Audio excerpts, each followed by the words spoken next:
jogo num time que tem 203 milhões de jogadores. Então, todo santo dia, eu tenho que acordar levantando a autoestima da minha tropa e dos meus jogadores. Todo santo dia.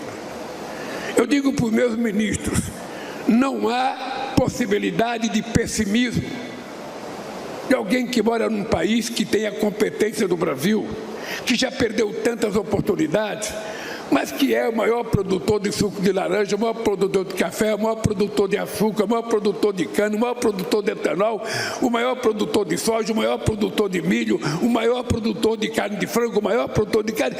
Oh, meu Deus do céu, como é que um país que é maior em tantas coisas, na hora de pensar politicamente, fica pequeno? É porque tem uma coisa chamada autoestima, que muitas vezes ela é quebrada. E eu acho, meu caro Ometo, eu saio daqui hoje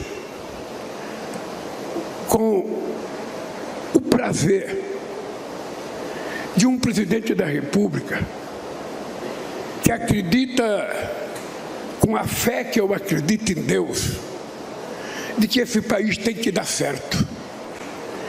Olha o que acontece no dia de hoje. Eu venho aqui, vou visitar um monte de bagaço que antes era jogado fora, e aí eu fico percebendo que a nossa engenharia, que os nossos pesquisadores conseguiram fazer o que nenhum país do mundo que pensa que é melhor do que nós fizeram. A gente consegue transformar aquele bagaço numa coisa que produz o etanol de muito melhor qualidade do que o etanol normal que a gente produzia antes, que é o etanol de segunda geração.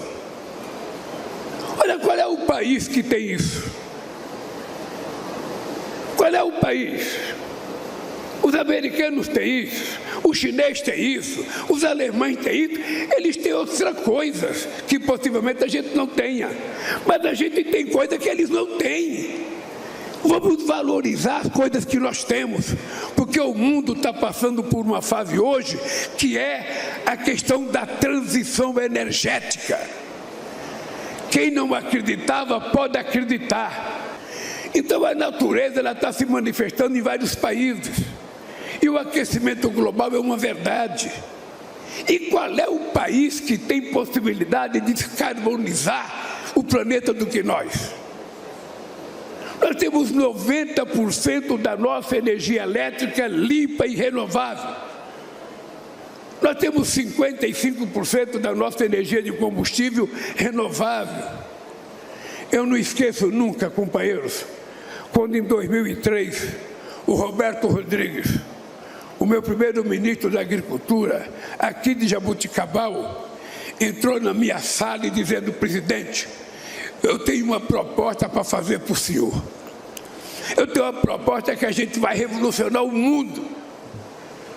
Eu falei: me encontro que eu sou revolucionário. Ele falou: presidente, eu vim propor ao senhor para a gente adotar a política de produção de biodiesel. A gente pode produzir da mamona, a gente pode produzir da cana do pião manso, a gente pode produzir do dendê, a gente pode produzir de muita coisa, mas inclusive da soja. Eu falei: então nós vamos adotar esse negócio. Veja o que aconteceu. Nós começamos a produzir biodiesel. A indústria automobilística começou a dizer que a gente não poderia fazer uma mistura muito grande, porque haveria corrosão no motor do navio. Como eu não sou engenheiro, não sou pesquisador, eu acreditei nisso. Eu fui em várias feiras da indústria automobilística, olhar aqueles caminhão grandes lá, olha, só pode utilizar B5, depois B6, depois B7. Era sempre uma confusão para não utilizar o biodiesel. E a gente ofertando ao mundo, a gente tem condições de produzir um diesel limpo. Bem, esses dias, Ometo, sabe o que é que eu ouço? Eu faço uma reunião com os grandes exportadores de soja e produtores de soja. E dentre eles estava um amigo que eu prezo muito, chamado Braulio Maggi. E entrou essa discussão do biodiesel. E o Braulio Maggi falou para mim: ô presidente, deixa eu lhe dizer uma coisa. Eu fui na Scania, comprei 100 caminhões 0 quilômetro. E a Scania disse para mim que os 100 caminhões que ele comprou poderia utilizar 100% de biodiesel, que não tinha nenhum problema com o motor. Inclusive, ele poderia olhar nos caminhões velhos que ele tinha. Eu fiquei pensando: pô, será que eu fui enganado tanto tempo assim? Aí eu descobri por que eu fui enganado. É porque o motor não é feito aqui, é feito lá. O motor é feito para eles, não é para nós. Então, para que adotar um motor que vai utilizar um sistema que não é o que eles estão habituados? E nós ficamos atrasados na questão do biocombustível. A gente poderia estar produzindo muito mais. A gente aumentou para B15, a gente pode aumentar para B20, para B25. Sabe? Então, nós temos uma oportunidade que eu diria é uma oportunidade espetacular, porque o mundo vai ter que entender que o Brasil é o país que mais pode ofertar qualquer política de combustível renovável e de energia limpa. Ninguém consegue competir com o Brasil. E quando eu venho aqui em Guariba visitar uma planta, e aí eu vejo que aquele monte de bagaço de cana-de-açúcar é capaz de produzir um combustível tão extraordinário que custa no mercado exterior o dobro do que custa etanol, eu fico me perguntando o que esse país está esperando para ofertar ao mundo. E quero dizer aos companheiros da Raizen, quero dizer ao meu ministro, eu já viajei muito o mundo carregando um carro verde, porque na época havia a ideia de que a gente iria produzir plástico do etanol. Então a Toyota inventou um negócio de um carro verde. Eu andei o mundo inteiro com um carro de plástico, dizendo: nós vamos fazer um carro verde. Não deu certo, Maurílio, não deu certo. Pois bem, agora eu quero dizer para vocês que eu vou fazer propaganda do nosso etanol de segunda geração. Vou fazer.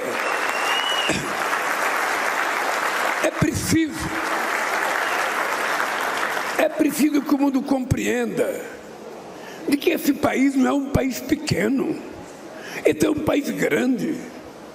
Esse país é um país que tem uma boa base intelectual, tem boa base de pesquisadores. Nós temos capacidade extraordinária de fazer qualquer coisa que outros países fazem. Mas já que a gente não quer competir nas coisas que eles já são especialistas, eles têm que entender que a gente não vai ficar produzindo hidrogênio verde só para exportar para eles, não. Se quiser, eles vão utilizar a energia verde aqui, trazendo emprego para cá, trazendo desenvolvimento para cá, produzir as máquinas deles aqui. Não adianta querer produzir aço verde na China, aço verde na Alemanha. Vamos produzir aço verde em Guariba, vamos produzir em Ribeirão Preto, vamos produzir em Piracicaba, vamos produzir em qualquer lugar.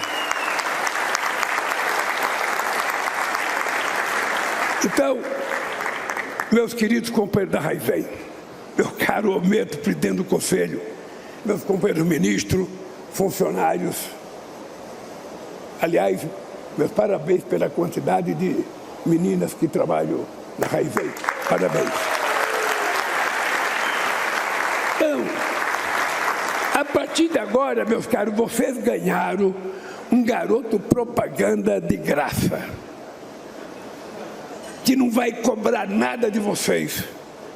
Mas quando eu me reuni com Biden, quando eu me reuni com Xi Jinping, quando eu me reuni com Modi na Índia, quando eu me reuni com Olavo Scholz na Alemanha, quando eu me reuni com Macron na França, eu vou dizer: escuta aqui, vocês têm etanol de segunda geração? Vocês têm? Então compra o nosso, para de encher o saco e compra aquilo que o Brasil tem competência de produzir.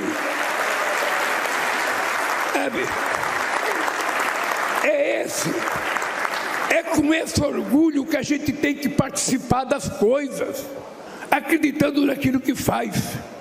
E eu quero terminar dizendo para vocês, eu trouxe um discurso por escrito, eu nem li, porque eu não estava querendo ler. Mas eu queria dizer para vocês o seguinte, olha, eu saio daqui muito, muito, muito mais orgulhoso do que eu entrei, do potencial desse país. Esse país é capaz de ir numa cidade chamada Guariba, que eu ouvi falar pela primeira vez por causa de uma greve que teve no Canavial, liderada por um tal de Zé de Fátima, que ainda hoje está vivo aí. Ou seja, se um país é capaz de produzir uma empresa dessa, para produzir um combustível desse, limpo, eu fiquei pensando o que impede esse país de se transformar numa grande economia. Eu vou agora para o G7 e o Papa Francisco vai participar do G7. Vai participar o Papa Francisco, vai participar o Biden, vai participar o Macron, vai participar todo mundo.